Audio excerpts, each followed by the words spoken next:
በዘመናችን የሆነ ታሪክ ነው ምነግራችሁ። ይህች ልጅ ከኛው ጋር አብራ ዩኒቨርሲቲ የተማረች እህታችን ነች። እንደኛው ግን ጥቂት የሰንበት ትምህርት ቤትን ፍሬ ቀምሳለች። በጣም በትልቅ ውጤት ነው የተመረቀችው። ስራ እንደምታገኝ እርግጠኛ ስለነበረች እናት አባቷን ከገጠር ይዛ መጣች። እዚህ እነሱን ጥዬ መምጣት አልችልም አዲስ አበባ ኖራለሁ ብላ ከገጠር ይዛ መጣለች። ስራ ቢፈለግ የለም። 1 አመት ከ8 ወር ስራ ሲፈለግ አላገኘችም። ኋላ እፈልግሃለሁ ብላን እኔና አንድ ጓደኛዬ ስናወራ እንግዲህ 1 አመት ከ8 ወር ገመናዬን ደብቄ እናት አባቴን በቀንም 1 ቀን እየመገብኩ አኑሬያለሁ። የቤት ኪራይ መከራ ነው፣ ብዙ ነገር ጭንቅ ነው። እባካችሁ ጥቂት ገንዘብ አበድሩኝና ወደ አረብ ሀገር ተሰደዳለሁ አለች። ታይ ብንላት እምቢ አለች። ጥቂት ገንዘብ አዋጣንላት። ለሽልማት የተሰጣትን የአንገት ሐብል የእጇን ሁሉ ሸጣ ጉዞ ወደ አረብ ሀገር ትሄዳለች። 3 ወር እንኳን መስራት አልቻለችም። እግሮቿ ማበጥ ጀመሩ። ማበጥ ሲባል ዝም ብሎ ማበጥ አይደለም። በኢሞ ፎቶ ልካ ስናየው አንድ እግሯ በራሱ 3 ሰው ያነሰው መምጠቱ። ሆስፒታል ስትመላለስ ቆይታለች። ዶክተሩ የመጨረሻ ያለውን ሪዛልት ሲሰጥ ሰውነትሽን ካንሰር የሚባል በሽታ ተቆጣጥሮታል አለ። ከቻልሽ የእኛን እስልምና ተቀበይ ሻሃዳ ያዢ ከኛ ጋር፣ ካልሆነ ግን ወደ ሀገርሽ ሂጂ። የማያምን ሰው በአገራችን የመቀር ልማድ የለንም አሏት። እነሱ ተማምነው ሞት አውጀውላታል። ዶክተሩ 2 ቀን ቀርቶሻል ብሏታል። እዚህ ደውላ እናትየው ጋር ስትነጋገር እናቴ ሆይ እኔ ባለሁበት ቦታ አክሱምም እያለሁ እዛም ገጠር እያለን ሲጨንቀኝ ስታመም ጸበል ቦታ ነበር መሄድ። አሁን ግን ባለሁበት ጸበል የለም። በአንቺ ማይፀን ውስጥ 9 ወር ከ6 ቀን ኖሬያለሁ። ያንቺ ስጋ ማለት የኔ ስጋ ነው። እባክሽ ሂጂና ተጠመቂልኝ አለቻት። የተልኮ ጥምቀት ማለት ይሄ ነው። ሂጂና ተጠመቂልኝ፣ በአንቺ ስጋ እመቤቴ እኔን አጥምቃት ትፈውሰኛለች፣ አምናታለሁ፣ ሂጂ አለች።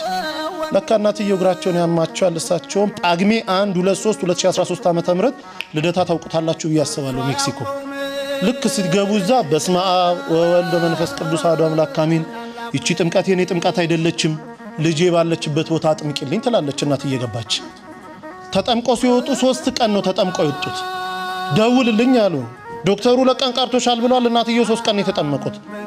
ሲደወል ልጅቷ ዝልፍልፍ ብለው ወድቃ ሆስፒታል ወስዷታል። ሆስፒታል ገና ስትገባ ራሷ ነው የምትነግረን፣ ሰውነቴ ላይ የነበረ ያ ክብደት የሚመሰል አላንቀሳቀስ ያለኝ ነገር ሁሉ ውድቅ ብሎልኝ አዲስ የ18 ዓመት ህፃን ልጅ መስዬ ሆስፒታል በር ቆምኩኝ አለች። ይሄ ከአእምሮ በላይ ነው። ዶክተሩ እንዴት ሆንሽ ይላታል። አላውቅም ትሏለች። አሃ አንቺም ካላውቅሽ እኔ ምን አውቃለሁ ይላታል ዶክተር።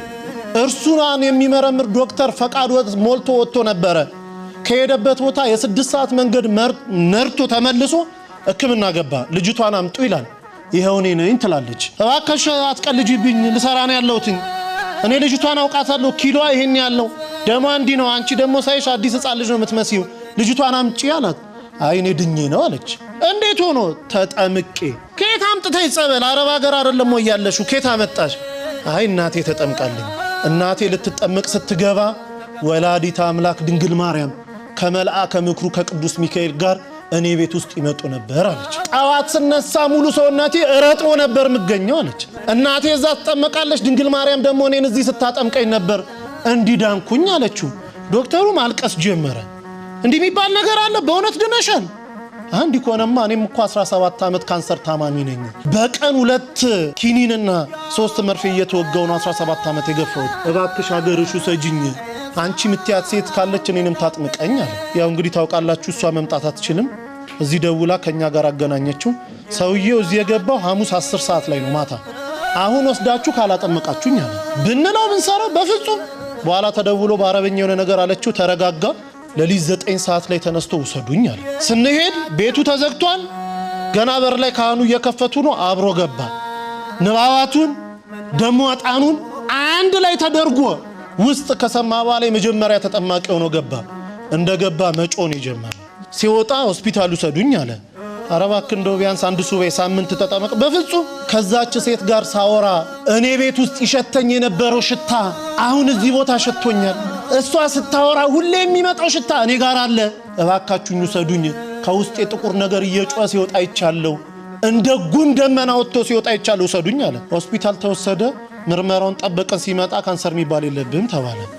አላምንም ኢትዮጵያውያንን አለ። ዶክተሮቻቸው እንዴት ናቸው?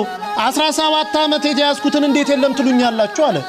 አይ አገሬ ሄጄ ይመረመራሉ። ሄዶ ሲመረመር የለብህም ተባለ። አሁን ግብጽ ቤተክርስቲያን እዛው ተጠምቆ